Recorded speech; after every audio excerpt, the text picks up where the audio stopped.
അസ്സലാമു അലൈക്കും വറഹ്മത്തുള്ളാഹി വബറകാതുഹു. അൽഹംദുലില്ലാഹി റബ്ബിൽ ആലമീൻ വസല്ലല്ലാഹു അലാ നബീന മുഹമ്മദിൻ വഅലാ ആലിഹി വമൻ തബിഅഹും ബിഇഹ്സാനിൻ ഇലാ യൗമിദ്ദീൻ.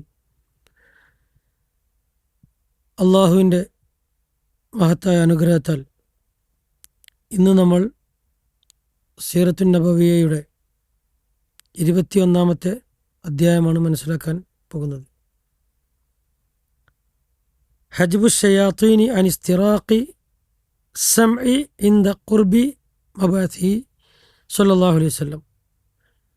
ജിന്നുകൾ ഖുർആൻ കേട്ടതും അവർ ഇസ്ലാം സ്വീകരിച്ചതും അതുമായി ബന്ധപ്പെട്ട കാര്യങ്ങളും ഒക്കെയാണ് ഇന്ന് ഈ ഭാഗത്ത് പ്രധാനമായും പരാമർശിക്കുവാനുള്ളത്.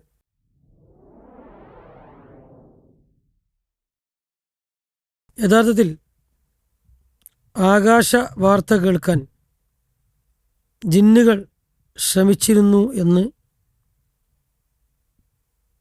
നമുക്ക് ഈ ചരിത്രത്തിൽ കാണാൻ സാധിക്കും. നുബുവത്തിന് മുമ്പ് ശൈത്താന്മാരും ജിന്നുകളും ആകാശത്തിലെ മലക്കുകളിൽ നിന്നുള്ള ചില വാർത്തകൾ ഒളിഞ്ഞിരുന്ന് കേൾക്കാൻ ശ്രമിക്കുമായിരുന്നു. അതാണ് ഇസ്തിറാഖി സമഅ എന്ന് പറഞ്ഞത്. അവർ കേൾക്കുന്ന ഒരു സത്യവാക്കിനോടൊപ്പം നിരവധി കള്ളങ്ങൾ ചേർത്തുകൊണ്ട് ജ്യോത്സ്യന്മാർക്കും അതുപോലെ കാഹിനുകളായ ആളുകൾക്കും ഈ പുരോഹിതന്മാർക്കുമൊക്കെ എത്തിച്ചു കൊടുക്കാറുണ്ടായിരുന്നു. എന്നാൽ നബി സല്ലല്ലാഹു അലൈഹി വസല്ലമയുടെ നിയോഗത്താൽ അതെല്ലാം മാറുകയാണ് ഉണ്ടായത്. അള്ളാഹു നബി സല്ലല്ലാഹു അലൈഹി വസല്ലമയെ പ്രവാചകനായി നിയോഗിച്ച് തിരഞ്ഞെടുത്തയച്ചപ്പോൾ ശൈത്താന്മാർക്ക് ആകാശവാർത്ത കേൾക്കാനുള്ള വഴി തടയപ്പെട്ടു. അവരെ പിന്തുടരാൻ ജ്വലിക്കുന്ന ഉൽക്കകൾ അയക്കപ്പെട്ടു. അതിനാൽ അവർ പഴയതുപോലെ നബി നിയോഗിതനായതിൻ്റെ മുമ്പ് ഉണ്ടായതുപോലെ ആകാശവാർത്ത അവർക്ക് മോഷ്ടിക്കാൻ കഴിഞ്ഞില്ല. അള്ളാഹു ആ കാര്യം വ്യക്തമായി പറയുന്നുണ്ട്.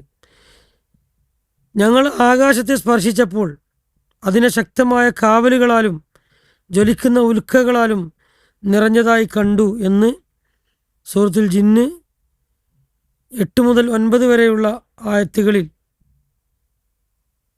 ജിന്നുകളെക്കുറിച്ച് പറയുന്നിടത്ത് അത് കാണാൻ സാധിക്കും.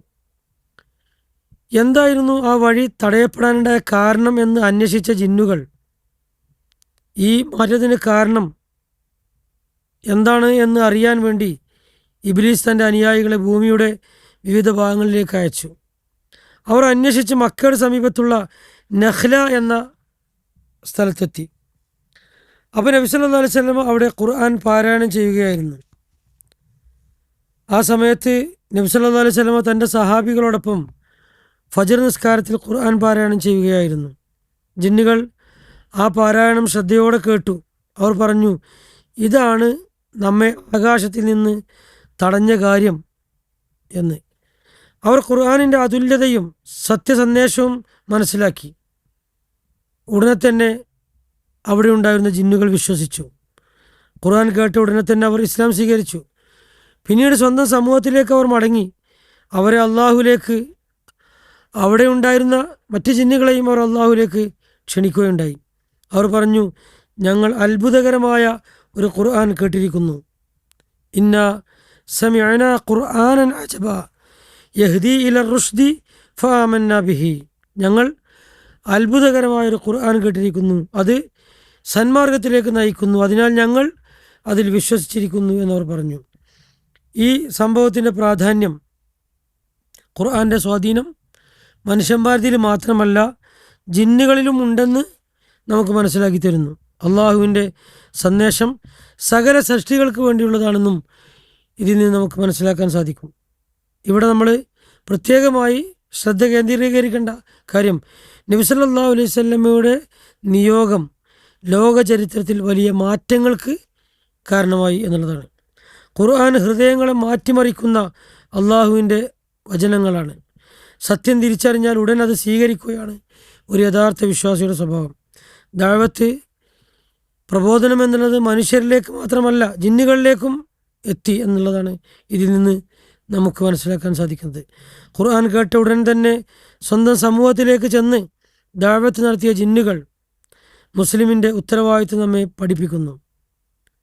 ഇത്രയും കാര്യങ്ങളാണ് ഈ അദ്ധ്യായത്തിൽ നിന്ന് നമുക്ക് മനസ്സിലാക്കേണ്ടത്.